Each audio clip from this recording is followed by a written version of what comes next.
Hi, this is Eric Martin with Board Game Geek. It is time to play a game. Just One by Ludovic Rowdy, Bruno Sauter, coming from Repro Production. It's a 3 to 7 player game, plays in about 20 minutes. It's a party game that we can sort of play here. I'm going to take a screen. You see it's got a little beveled edge there. I put a card on here. You're going to choose a number from 1 to 5. And I think you said 1. I'm just going to go with that since, of course, I can't actually hear you. This card has 5 words on it. You chose word number 1.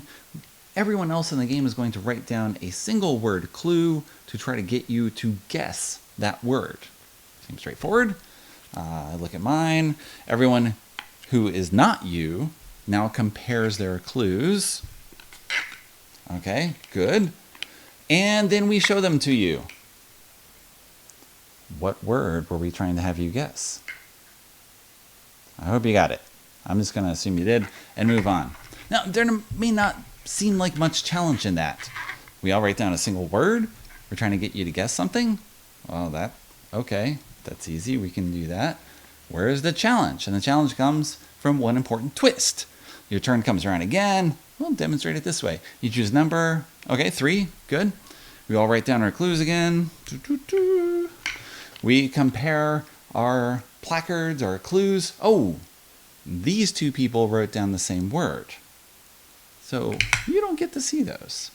You only get to see all the different words that we wrote down. Probably a bit harder now with 2 words. What were we trying to get you to guess? Do you know?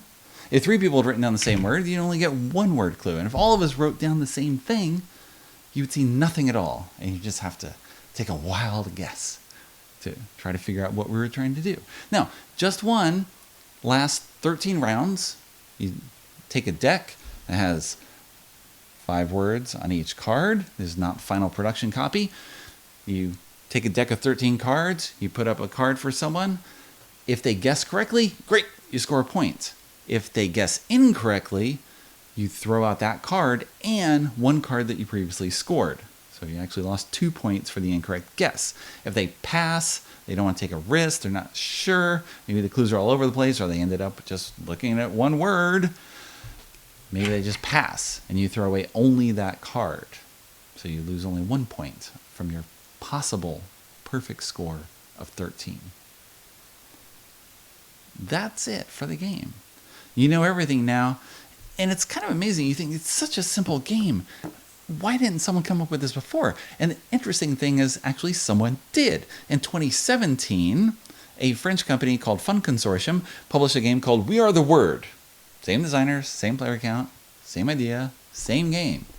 But I don't think many people have heard of this game, as Repo saw it and decided to take advantage of their marketing potential, their development skill, and now there will be an edition of the game in French and English, German, Spanish, Italian, I think Dutch, Chinese.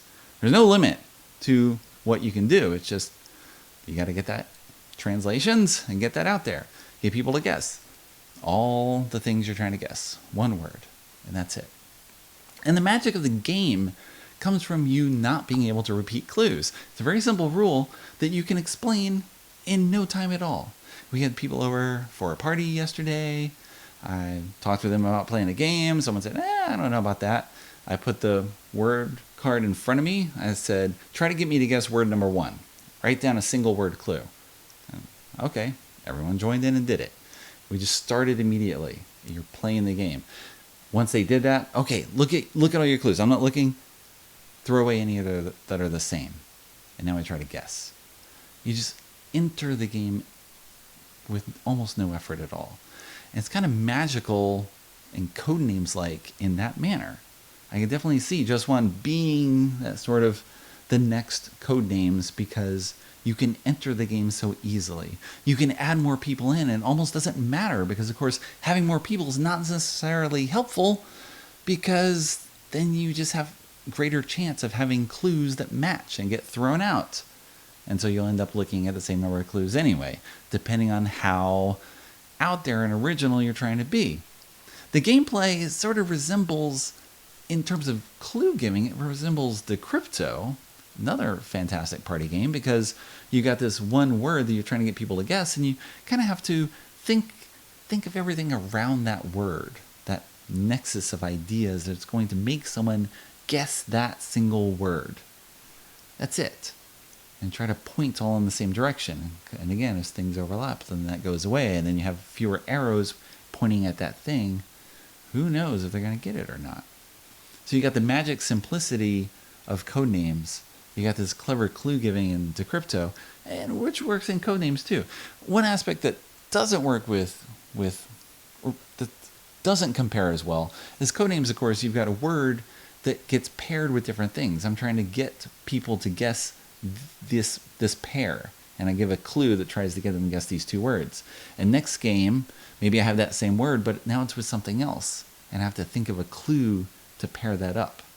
That's sort of a different clue-giving skill than you have in just one. Except when you have the experience, which I've had. I've played 6 times now on unfinished copy, just a mock-up version of the game, and I played with 3, 4, 5, 6 people. Different playing circumstances. I've played with kids and adults, and I played with adults, and it's a very different experience playing with kids and adults, just because their knowledge set is very different from yours. And that's where you get kind of the different clue aspects of you being able to give clues and have them guess properly, because it's going to work a lot differently. What does the person who is trying to guess know? And if you're playing with a 9-year-old, you have to skew your clues very differently than if you're playing with a bunch of 40-year-olds. It's really interesting challenge to try to do that. And of course, if you have someone who's 40 guessing and you got 2 kids giving clues and 2 adults giving clues, it's a weird mix of things. It's fun to experience and try to put together what you think the minds mean and put it together in this one package. It's a fun challenge for you as the guesser and as the clue giver, and it plays in about 20 minutes. Very simple, straightforward. You explain it easily. You will bring this to a party, and you will have fun.